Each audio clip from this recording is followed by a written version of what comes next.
যে শহরে অভিরাম দেবদেবীর পথ আঁকে সেখানে কারোর কাছে তার পূর্ব পরিচয় নেই। সবাই জানে সে বিদেশি, পথ আঁকা তার চিরদিনের ব্যবসা। সে মনে ভাবে ধনী ছিলেন, ধন গিয়েছে, হচ্ছে ভালো। দিন রাত দেবতার রূপ ভাবি, দেবতার প্রসাদে খাই, আর ঘরে ঘরে দেবতার প্রতিষ্ঠা করি। আমার এই মান কে কাটতে পারে?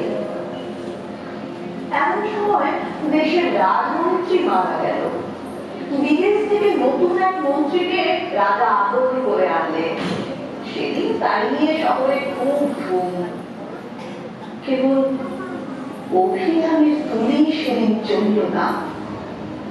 নতুন রাজমন্ত্রী এই তো সেই কুড়িয়ে পাওয়া ছেলে, যাকে অভিরামের বাপ মানুষ করে নিজের ছেলের চেয়ে বেশি বিশ্বাস করেছিল। সেই বিশ্বাস হলো শীত কাঠি, তাই দিয়ে বুড়ো সর্বস্ব সে গরম করলে। সেই এলো দেশের রাজমন্ত্রী হয়ে। যে ঘরে অভিরাম পথ আঁকে সেইটা ঠাকুর ঘর। সেখানে গিয়ে হাত জোর করে বললে, এই জন্যই কি এতকাল রেখায় রেখায় রঙে রঙে তোমাকে স্মরণ করে এলেন? এতদিনে বর দিলে কি এই অপমান? এমন সময় রথের মেলা বসল। সেদিন নানা দেশের নানা লোক তার পথ কিনতে এলো।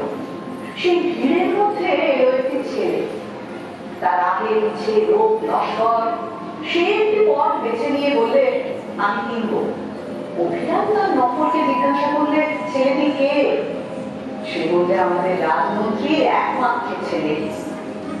অভিরাম তার পথের ওপর কাপড় চাপা দিয়ে বললে, দেখবো না। শুনে ছেলের আপনার আলো বেড়ে উঠল। বাড়িতে শেষে খায় না, মুখ ভাত করে থাকে। অভিরামকে মন্ত্রী থলি ভরা মোহর পাঠিয়ে দিলে। মোহর ভরা থলি মন্ত্রীর কাছে ফিরে এলো। মন্ত্রী মনে মনে বললে, এত বড় স্পর্ধা। অভিরামের উপর যতই উৎপাত হতে লাগলো, ততই সে মনে মনে বললে, এই আমার জিত। প্রতিদিন প্রথম সকালেই অভিরাম তার ইষ্ট দেবতার একখানি করে ছবি আঁকে। এইটা পূজা, আর কোনো পূজা সে জানে না। একদিন দেখলে ছবি তার মনের মতো হয় না, কি যেন বদল হয়ে গেছে। কিছুতে তার ভালো লাগে না, তাকে যেন মনে মনে মানে। দিনে দিনে সেই সূক্ষ্ম বদল স্থূল হয়ে উঠতে লাগলো। একদিন হঠাৎ চমকে উঠে বললে, বুঝতে পেরেছি। আজ সে স্পষ্ট দেখলে দিনে দিনে তার দেবতার মুখ মন্ত্রীর মুখের মতো হয়ে উঠছে।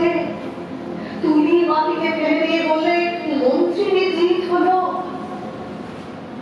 সেই দিনই পথ নিয়ে গিয়ে মন্ত্রীকে অভিরাম বললে, এই নাও সেই পথ, তোমার ছেলেকে দিল। মন্ত্রী বললে, কত দাম? অভিরাম বললে, আমার দেবতার ধ্যান তুমি কেড়ে নিয়েছিলে, এই পথ দিয়ে সেই ধ্যান ফিরে দেব। মন্ত্রী কিছুই বুঝতে পারলে না।